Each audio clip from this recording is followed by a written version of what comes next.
Tonight, I'm letting the Coke Zero do the talking. I made another Google slide. How I honestly feel about open worlds in now. I got the title right. Scale and format, you know, it kind of affects the games we play. You know, we're going to kind of talk about how that works and how that doesn't. This is going to be very serious, too. We're about business here. Sometimes big games make you grind, and sometimes the map is so big, they use randomized foliage and stuff. And it's like, what the flip, bruh? Let's get real here, okay? Most open worlds are not invited to the family disco or even Thanksgiving. Most of these games are the same, okay? How derivative can we get before we're just being actually stupid? And I like open world, okay? Like, if you like open worlds, like, just know, like, I'm criticizing this in your shoes. I have a full-time job. I don't always want to come home to a complex, complicated puzzle game. Sometimes it's nice to come home and just knock a chunk of the map off and say, you know, I explored that area of the map tonight after I got home from work. Like, I totally get it. This is not personal. I think what's frustrating is that this is like the default now. Like, open world is just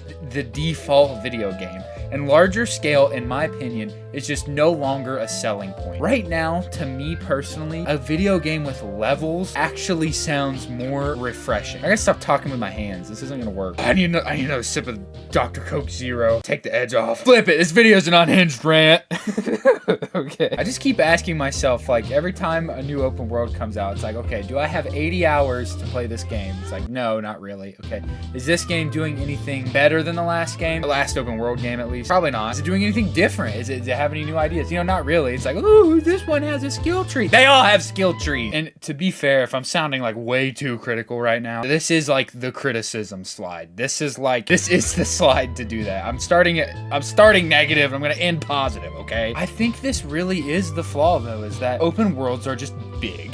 And that's a format. Everything is taking the same format right now. It's so easy to just get burnt out on it. Top of that, like, the amount of intentional locations you can have in a open world game, it's gonna be smaller than in a smaller game. You're gonna have to have more randomized stuff. You're gonna have to have an engine like Unreal 5 that makes that stuff easy. And then if you have to have a specific kind of engine, these games kind of end up feeling the same because they're made in the same engine and everything's copying that. It just makes everything the same, okay? At least I feel that way. Maybe I'm wrong. And again, this is my opinion. I go on a rant for fun, but I actually do care about this. Like, I actually care about open world games stepping up, being better, and I do enjoy them. Because there are larger games that just work. Spooderman works pretty well in open world. A game about just swinging around on web, some beat 'em up combat, like, that's gonna work really well in an open world. Spider-Man in a game where you can't web swing around a city, that just doesn't make sense. I think that's Dr. Doom holding up a Dave's Double from Wendy's. Another game I played here recently that was open world, that was a little bit more niche, was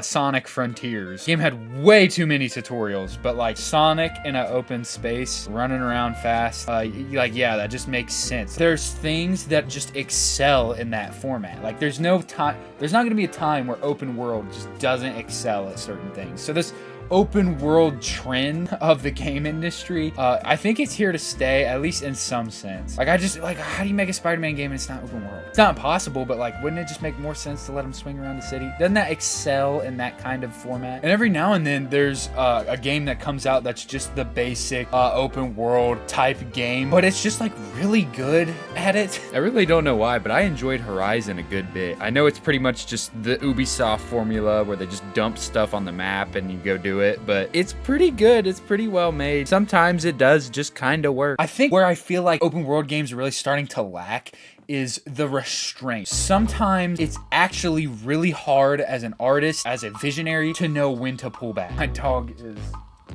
actually licking my pillows right now. You can't eat my pillow. No.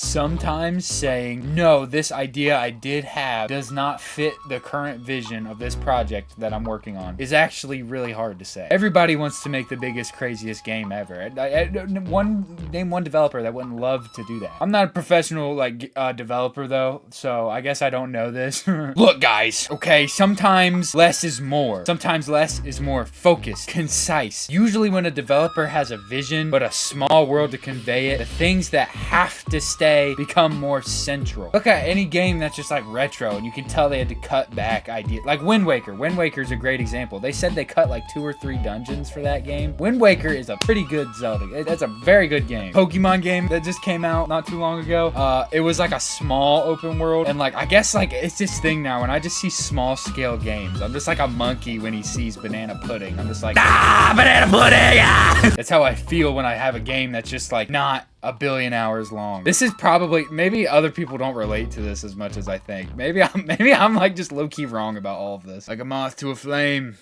Diet Dr. Bob is my vice. But look, smaller games have flaws too. A lot of times smaller games, you know, they have like a puzzle room and like a puzzle area.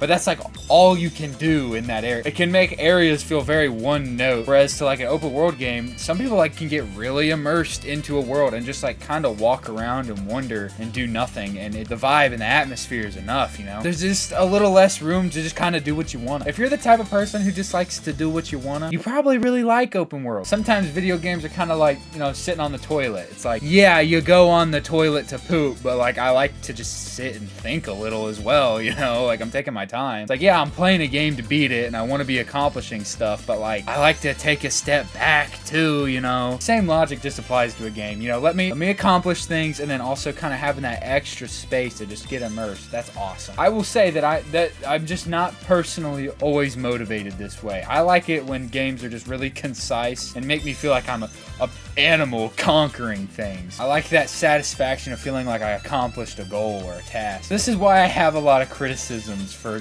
the open world games. You gotta bear with me. This is like my preference we're dealing with. This isn't law.